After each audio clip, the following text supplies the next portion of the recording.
नमस्कार प्यारे मित्रों, मैं आपका अमृतेश आपके अपने YouTube चैनल अमृत एकेडमी में हार्दिक स्वागत करता हूं। दोस्तों, पिछले वीडियो में जो हमने शुरू किया था राष्ट्रध्वज, उसमें आप लोगों का बहुत सारा प्यार, बहुत सारा सपोर्ट मिला। इससे मैं बहुत ही उत्सुक होकर एक नया वीडियो जो राष्ट्रगान है उसको लाया हूं। दोस्तों, इसी तरह से आप अपना सपोर्ट हमें देते रहिए। इस चैनल को बढ़ाना यह आपका दायित्व है। इस चैनल को आप सब्सक्राइब करें, लाइक करें और मैक्सिमम से मैक्सिमम लोगों के बीच इसे शेयर करें, जिससे हमारा भी उत्साह बढ़े और एक मैं नया टॉपिक, नए कॉन्सेप्ट के साथ आपके सामने प्रस्तुत कर सकूं। दोस्तों, आज हम लोगों ने राष्ट्रगान यानी नेशनल एंथम टॉपिक लेकर आया है। देखिए, इसमें सबसे पहला तो ये टर्म है, हमारा जो राष्ट्रगान है जन गण मन अधिनायक जय है, भारत भाग्य विधाता। इस टॉपिक को बहुत सारे लोग इसमें एक सबसे सामान्य जो अंतर होती है और लोग जो उसमें फंस जाते हैं कि राष्ट्रगीत और राष्ट्रगान में, तो एक तो अंतर आप रखिएगा ध्यान, भारत का राष्ट्रगान जन गण मन अधिनायक वाला है। दूसरा, भारत का राष्ट्रगीत वंदे मातरम है। वंदे मातरम जो राष्ट्रगीत है उसको हम लोग अगले वीडियो में पढ़ेंगे। सबसे पहले तो बताइए, भारत का राष्ट्रगीत गान क्या है? तो जन गण मन अधिनायक जय, ये आपका शीर्षक है। इसके आगे भी होगा, उसको पढ़ेंगे। सबसे पहले तो भारत का राष्ट्रगान आया, इससे पहले दुनिया में कभी ना कभी तो आया होगा कहीं। तो अगर आपसे पूछा जाए विश्व का सबसे पुराना राष्ट्रगान किस देश का है, तो ब्रिटेन का है। कब शुरू हुआ था? तो 1825 में। और उसका शीर्षक क्या है, यानी उसका टाइटल क्या है? तो उसका है गॉड सेव द क्वीन। यानी तीन तरह का क्वेश्चन हो गया। विश्व का सबसे पुराना राष्ट्रगान किस देश का है? ब्रिटेन का है। पूछा जाएगा इसकी शुरुआत कब हुई थी? तो 1825 में। और जो ब्रिटेन का जो राष्ट्रगान है या सबसे पुराना जो राष्ट्रगान है, उसकी शीर्षक क्या था? तो गॉड सेव द क्वीन। ये आप सबसे इंपॉर्टेंट पॉइंट है जो मैक्सिमम लोग नहीं भी जानते होंगे, इसलिए आप इसको ध्यान रखेंगे निश्चित रूप से। अब है हमारा जो राष्ट्रगान है जन गण मन अधिनायक की जय है, भारत भाग्य विधाता। ये तो शीर्षक है, इसमें बहुत सारे टर्म आते हैं, लेकिन ये जो वर्ड है शीर्षक का, इसका क्या अर्थ होता है? तो इसका अर्थ होता है भारत के नागरिक, भारत की जनता अपने मन से आपको भारत का भाग्य विधाता समझती है। यानी कि हे भारत के नागरिक, जो भारत की जो जनता है, आप ही को अपने दिल से, अपने मन से आप ही को भाग्य विधाता समझती है। हे अधिनायक, अधिनायक का सेंस यहाँ सुपर हीरो की संज्ञा दी गई है। और अधिनायक यानी सुपर हीरो किसको कहा गया है? तो भारत की जनता को। यानी हे अधिनायक यानी सुपर हीरो, तुम ही भारत के भाग्य विधाता हो। ये शीर्षक का अर्थ यहाँ पर निकाला गया है। अब है ये जो राष्ट्रगान है, इसकी क्या क्या विशेषताएं हैं? तो इसकी विशेषता दोस्तों इस गान में से ही निकलती है। ये जो हम लोग गान जो गाते हैं, इस गान में से ही इसकी विशेषता है। जैसे पहली विशेषता है कि अलग अलग राज्यों का उल्लेख है। यानी हमारा जो राष्ट्रगीत है, गान है, उसमें अलग अलग राज्य का उल्लेख है। और केवल उल्लेख ही नहीं है, उस राज्य की विशेषता यानी खूबी को भी इस राष्ट्रगान में बताया गया कि क्या क्या खूबी है। जैसे हम लोग गाते हैं पंजाब सिंध गुजरात मराठा, यानी यहाँ जैसे कुछ हम एग्जाम्पल में लिखे हैं, जैसे पंजाब राज्य का जिक्र हो गया, सिंध राज्य का जिक्र हो गया जो कि आज पाकिस्तान में है, लेकिन उस समय हम लोग के क्षेत्र में था। गुजरात हो गया, मराठा हो गया, या इस तरह का जो भी राज्य है, इसका जिक्र किया जा रहा है, इसकी खूबी विशेषता बताया जा रहा है। हमारे राष्ट्रगान की दूसरी विशेषताएं हैं कि इसमें महासागर का भी जिक्र है। जो अगर पूछा जाए कि भारत के राष्ट्रगान में किस महासागर का जिक्र है, तो रखेंगे ध्यान, हिंद महासागर का है। इसको इंग्लिश में हम लोग इंडियन ओशन कहते हैं। और यह भारत के दक्षिण यानी कि साउथ में स्थित है। तीसरी विशेषताएं हैं राष्ट्रगान की कि इसमें दो सागर का उल्लेख है। एक है बंगाल की खाड़ी, दूसरा है अरब सागर। बंगाल की खाड़ी पूछा जाए तो भारत के ईस्ट में है यानी पूरब में, और अरब सागर पूछा जाए तो भारत के पश्चिम में है। ये इसकी तीसरी विशेषताएं हो गई। सबसे इंपॉर्टेंट विशेषताएं हैं कि हमारे राष्ट्रगान में दो नदी का भी उल्लेख है। एक नदी है गंगा और दूसरा नदी है यमुना। ये दोनों नदी बहुत ही इंपॉर्टेंट नदी मानी गई है। भारत की सबसे लंबी नदी पूछा जाए तो वो है गंगा, और इसका लंबाई है 2525 किलोमीटर। और इसी गंगा नदी को बांग्लादेश में जब पहुंचती है तो उसका नाम बदल जाता है और इसका नाम पड़ जाता है पद्मा नदी। दूसरी जो नदी हमारे राष्ट्रगान में उल्लेख है उसका नाम है यमुना, और यमुना गंगा की सबसे बड़ी सहायक नदी है। ये आप विशेषताएं में निश्चित ही ध्यान रखेंगे। यानी अगर पूछा जाए हमारे राष्ट्रगान की क्या क्या विशेषताएं हैं तो एक यानी सबसे पहला विशेषताएं होगा कि हमारे राष्ट्रगान में अलग अलग राज्यों का उल्लेख है और उस राज्य की विशेषताएं को बताया गया है। दूसरा इसका होगा विशेषता हिंद महासागर का उल्लेख है। तीसरा सागर का उल्लेख है जिसमें अरब सागर और बंगाल की खाड़ी का उल्लेख है। और चौथा दो नदी का उल्लेख है, एक है गंगा, दूसरा है यमुना। अब आते हैं दोस्तों, हमारा जो राष्ट्रगान है जन गण मन, इसकी अवधि कितनी देर की है। यानी जब हम लोग गाते हैं तो यहाँ ज़्यादा कम हो सकता है, लेकिन इसकी अवधि एग्जैक्ट पूछा जाए तो इसकी अवधि यानी टाइम होता है 52 सेकेंड, 52 सेकेंड। यानी राष्ट्रगान को गाने में कितने समय लगते हैं तो 52 सेकेंड लगते हैं। लेकिन इसी में पूछ दिया जाए संक्षिप्त गान या लघु गान, ये दो तरीके से पूछा जाता है दोस्तों। एक संक्षिप्त गान या लघु गान, इसको गाने में कितना सेकेंड, तब रखेंगे 20 सेकेंड। अब यहाँ क्वेश्चन आपसे आता है लघु या संक्षिप्त गान जो हम लोग लिखे हैं ये है क्या। राष्ट्रगान की शुरू की दो पंक्ति होती है और अंतिम की दो पंक्ति, उसी को कहा जाता है संक्षिप्त गान या लघु गान। इसको गाने में 20 सेकेंड लगते हैं। जैसे संक्षिप्त गान क्या है तो जन गण मन अधिनायक जय हे भारत भाग्य विधाता, ये है शुरू का दो लाइन। अब आते हैं अंतिम की दो लाइन, जैसे जय हे जय हे जय जय जय जय हे।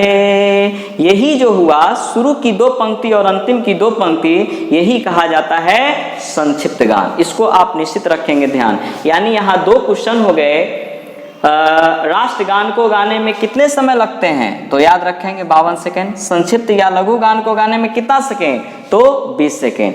अब है दोस्तों सबसे इंपॉर्टेंट क्वेश्चन, ये जो राष्ट्रगान है, भारत में राष्ट्रगान की शुरुआत कब हुई थी तो राष्ट्रगान की शुरुआत 27 दिसंबर 1911 ईस्वी में हुई थी। एक तो क्वेश्चन ये हो गया। राष्ट्रगान कहाँ शुरू हुई थी तो कांग्रेस के कलकत्ता अधिवेशन में। यानी कांग्रेस की जो बैठक है हर वर्ष वो कहीं ना कहीं होती थी, और वही बैठक जो 1911 में कलकत्ता में हुई, वहीं पर राष्ट्रगान की शुरुआत हुई थी। अब आता है राष्ट्रगान को किसने शुरू किया था, यानी राष्ट्रगान शुरुआत किसके द्वारा हुई तो रविंद्रनाथ टैगोर के द्वारा।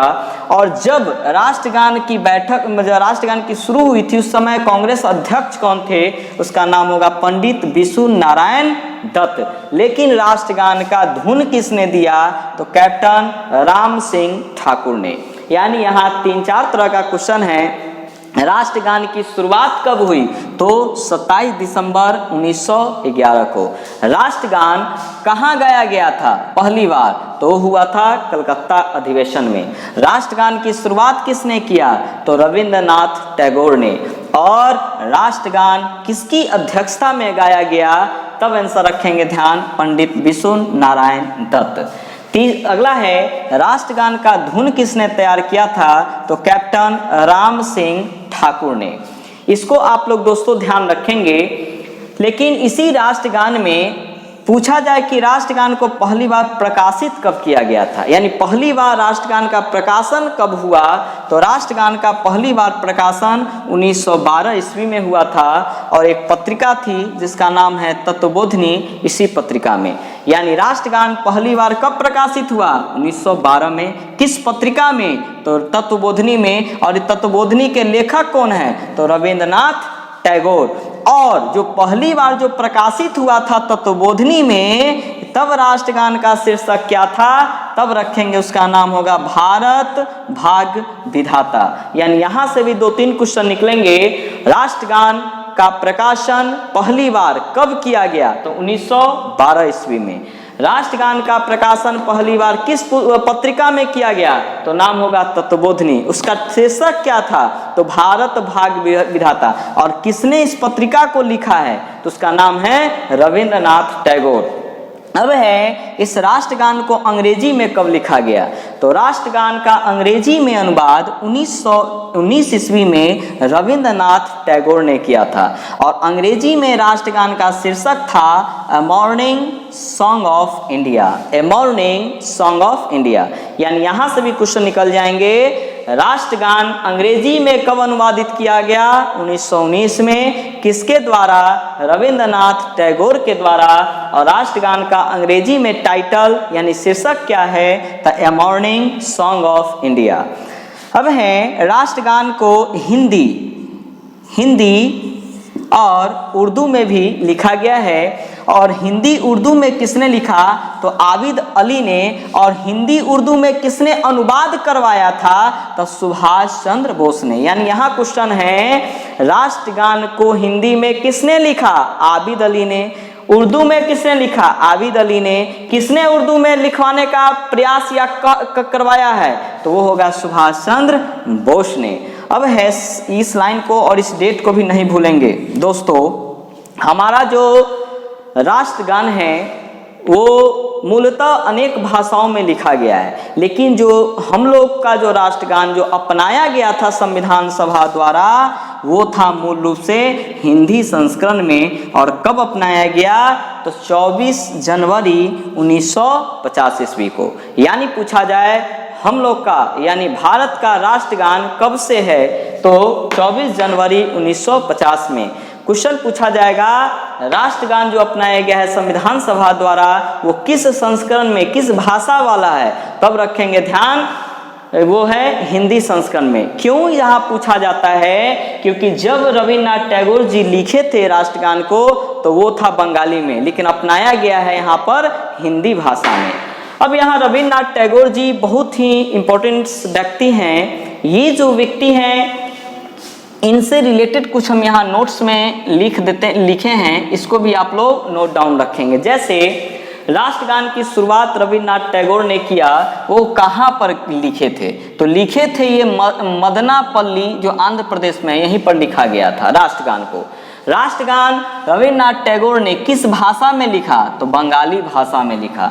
इन्हीं रविन्द्रनाथ टैगोर को गुरुदेव भी कहा जाता है। और एक और इम्पॉर्टेंट लाइन है, दुनिया में सिर्फ एक व्यक्ति रविन्द्रनाथ टैगोर ही हैं जिनके द्वारा जो लिखी गई रचनाएं हैं वो एक से अनेक देशों के राष्ट्रगान में दर्ज है।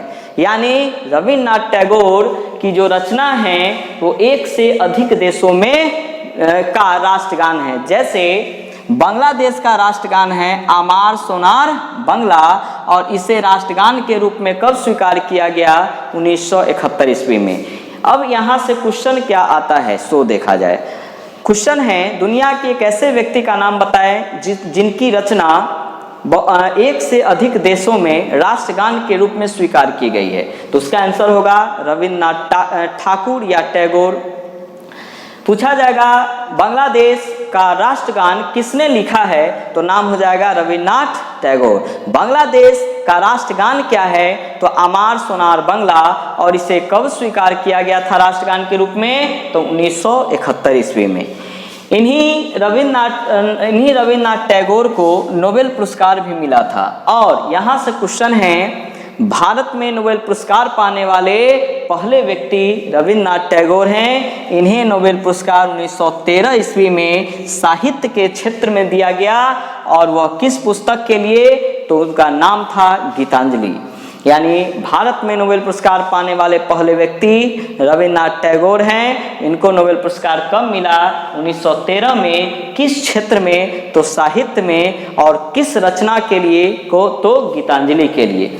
दोस्तों अब आता है कि अगर राष्ट्रगान है तो हमारे सिनेमा घरों में प्रतिबंधित है या अनिवार्य है या नहीं? तो याद रखिएगा दोस्तों, 1975 ईस्वी के पहले सिनेमा घरों में राष्ट्रगान को गाने की प्रथा थी, लेकिन फिल्म को समाप्त होने के बाद इसी 1975 ईस्वी में पहली बार सिनेमा घरों में राष्ट्रगान को गाने पर रोक लगा दिया गया। यानी क्वेश्चन पूछा जाए, सिनेमा घरों में राष्ट्रगान गाने पर प्रतिबंध कब लगाया गया पहली बार? तो 1975 में। लेकिन इसका क्या कारण था कि राष्ट्रगान को प्रतिबंधित किया गया? तो इसका आंसर होगा लोगों द्वारा उचित सम्मान नहीं देना। यानी सरकार ने इसे लागू किया, कोर्ट ने इसे लागू किया कि गाना है, और हम लोग ही अगर उसका सम्मान नहीं करें तो उससे अच्छा है कि वो ना रहे। इसी कारण को देखते हुए 1975 ईस्वी में इस पर रोक लगा दिया गया। पुनः 1916 ईस्वी में राष्ट्रगान को अनिवार्य कर दिया गया कि नहीं, राष्ट्रगान अब सिनेमा घरों में गाया जाएगा, और वो भी गाया जाएगा तो फिल्म शुरू होने से पहले, और गाना जिस समय बजता रहेगा राष्ट्रगान, उस समय तिरंगा का जो चित्र है, तिरंगा का चित्र भी सामने आना चाहिए। यानी 16 में फिर से एक नियम बना दिया गया कि जैसे फिल्म का कास्टिंग शुरू होगा तो उसके पहले ही स्क्रीन पर तिरंगा आ जाना चाहिए, अनिवार्य कर दिया गया। और दूसरा, राष्ट्रगान का धुन जो है या राष्ट्रगान शुरू करना है, ये 16 में नियम बना दिया गया। यहाँ अनिवार्य कर दिया गया। अनिवार्य का सेंस है कि ये करना है निश्चित रूप से।